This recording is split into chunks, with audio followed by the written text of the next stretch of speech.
The world is a dangerous place. Beneath the surface, a hidden war rages. Lives are traded like pawns.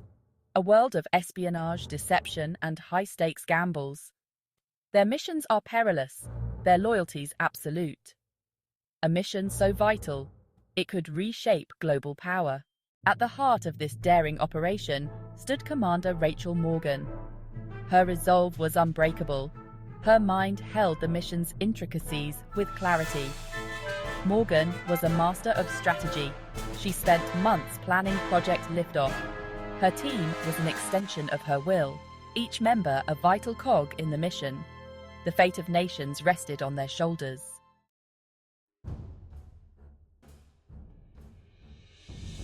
Project Liftoff's objective was simple, yet fraught with danger: infiltrate a hostile regime's inner circle. The enemy was a shadowy cabal, their tendrils deep in power, their agenda to sow chaos. Intelligence hinted at a sinister plot, a threat chilling seasoned veterans. The details were fragmentary. Time was of the essence. Project Liftoff was a race against time. Failure was not an option. The stakes were too high. As Commander Morgan briefed her team, tension filled the room. The mission was about to begin. The room was Spartan, illuminated by the cold, sterile glow of a projector screen. Maps and satellite images spread across the table like a tapestry of impending conflict. Commander Rachel Morgan stood at the head, her gaze sweeping over her team. "We are on a tightrope," she began, her voice low and steady. "One misstep, and we fall. Our enemy is cunning and ruthless. Our mission is to become ghosts, unseen, unheard." The room was silent, the weight of her words heavy in the air. Morgan laid out the plan, her voice dissecting each detail with precision. Their objective: to gather evidence and neutralize the threat. "Our intelligence is fragmentary," Morgan cautioned. "We will be operating in a high-risk environment. Trust your gut, watch your six, and remember, we leave no one behind." A chorus of affirmations echoed, a testament to their commitment. The following weeks were a blur of intense preparation. The team trained relentlessly, honing their skills to a razor's edge. Hand-to-hand combat, weapons training, surveillance techniques, each skill mastered with a quiet intensity. Each member brought unique skills. Jackson, the master of disguise; Sato, the tech wizard; and Miller, the ex-sniper. Morgan pushed them hard, knowing their lives depended on functioning as a single, cohesive unit. As the day of the operation approached, a palpable tension settled over the team. The constant hum of activity ceased, replaced by an eerie calm. Morgan gathered them one last time, her gaze steady, her voice betraying no hint of the storm raging within. "Commander Rachel Morgan, we are prepared. We are trained. We are ready." The team stood in silence, their faces etched with a mixture of anticipation and apprehension. They were poised on the precipice of the unknown, ready to step into the shadows and face whatever awaited them. Under the cover of darkness, a nondescript cargo plane pierced the Iron Curtain. Inside, the members of Project Liftoff braced themselves for the descent. They landed under a shroud of secrecy, their arrival swallowed by the vast expanse of enemy territory. They were ghosts, their mission to become invisible. Their first objective was to establish a foothold, a secure base of operations. They were hunters, stalking their prey in the urban jungle. Days turned into weeks as they navigated the treacherous labyrinth of enemy intelligence. They gathered information piece by piece, like shards of a shattered mirror. They tapped into secure communication lines and intercepted coded messages. Morgan moved like a phantom, her presence felt but never truly seen. One moment, she was a wealthy socialite. The next, a nondescript office worker. The team communicated in whispers, their movements veiled in secrecy. The pressure tested their endurance, but they pressed on, driven by purpose. They were the invisible guardians, standing between darkness and light. As they delved deeper into the enemy's operation, they uncovered a conspiracy more insidious, more far-reaching than they could have imagined. The enemy's tentacles extended far beyond their borders. One evening, during a clandestine meeting, Jackson felt a chill run down his spine. He sensed eyes on him, a subtle shift in the atmosphere that screamed danger. Before he could react, heavily armed soldiers materialized from the shadows. The element of surprise had been shattered, their cover blown. Jackson had walked into a trap, and the game had just changed. The trap sprung with brutal efficiency. Jackson barely had time to register the threat before a heavy canvas bag was thrown over his head. He struggled instinctively, his training kicking in, but it was too late. Overpowered, his arms twisted behind his back, pain shooting up as his captors bound his wrists. They threw him into the back of a van, the metal floor cold against his cheek. The engine roared to life, speeding away from the scene. Jackson lay there, bound and blindfolded, his mind racing. He knew he couldn't wait for a rescue. He had to find a way to break free. News of Jackson's disappearance reached Morgan like a phantom whisper, sending a jolt of ice through her veins. The safe house, once a sanctuary, now felt like a cage.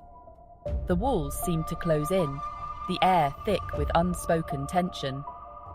Morgan paced the confines of the small room, her mind a whirlwind of possibilities. She had to assume the worst, that Jackson had been captured. They couldn't afford to panic, not now, not when the stakes were so high. "We have a situation," she said, her voice betraying no hint of the turmoil within. The atmosphere in the safe house crackled with a new kind of energy. The mission had just become deeply personal. Jackson wasn't just a teammate, he was family. "We need to find out where they're holding him," Sato said, his fingers flying across his laptop, accessing the city's surveillance cameras. Miller, the ex-sniper, began assembling his weapon, checking every component with meticulous care. He was a man of few words, but his actions spoke volumes. He was going hunting. Morgan knew she couldn't let her emotions cloud her judgment. They were walking a tightrope. "We need to tread carefully," she cautioned. "The enemy wants us to make a mistake. We can't let them dictate our actions." "We will find Jackson," she said, her voice hardening with resolve. "We will do it as a team." The safe house was a hive of activity, maps and intelligence reports everywhere. Morgan analyzed the situation, instincts screaming to act, but training held her in check. They assumed the enemy was monitoring their communications. Silence was their shield, movements shrouded in secrecy. They were ghosts, survival depending on outmaneuvering an enemy anticipating their every move. "We need to go dark," Morgan whispered. "No communication, no contact. From now, we operate under Ghost Protocol." Ghost Protocol severed all ties, leaving them isolated in enemy territory. They erased any trace of their presence.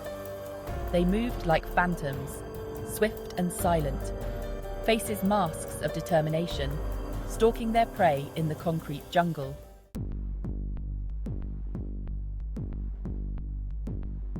Sato, the tech wizard, worked tirelessly, his fingers flying across his custom-built keyboard, weaving through layers of encrypted data. He was a digital ghost, his presence felt but never seen, his code a whisper in the machine. Finally, a breakthrough, a flicker of activity on a heavily guarded server. To Sato's trained eye, those numbers formed a pattern, a coded message. It was a location, a heavily fortified compound known as the Citadel. The Citadel, a place of whispers and shadows. And Jackson was trapped inside. They couldn't just leave Jackson to his fate. The plan was audacious, a diversion at the main gate, while a small team infiltrated through abandoned tunnels beneath the city. As the sun dipped below the horizon, Morgan gathered her team. Their faces, illuminated by a lantern, showed determination and apprehension. They knew the risks. "We are going into the belly of the beast," Morgan said. "We will be the shadows, striking from the darkness. We are going to bring Jackson home and bring this house of cards down."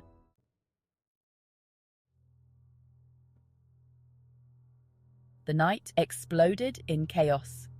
Gunfire ripped through the stillness. The diversionary attack drew the enemy's forces to the main gate, their attention fixated on the shadows. While the enemy scrambled, Morgan's team slipped through the cracks, their movements silent and deadly. They moved through the abandoned tunnels, the air thick with decay and anticipation. Inside the citadel, Jackson fought against the pain. His captors had tried to break him, but his spirit refused to yield. He clung to hope, believing his team was out there, fighting their way to him. Through the haze of pain, he heard it. A distant boom reverberated through his cell. The team fought their way through the citadel, each room cleared, each corridor secured, bringing them closer to their objective. When they reached Jackson, relief washed over them. But there was no time for celebration. They had to escape the crumbling edifice. As dawn broke, Morgan and her team emerged, exhausted but victorious. Operation Project Liftoff was a success. The enemy's network crippled, their plans thwarted. They were the silent guardians, ensuring the dawn would rise on a free world.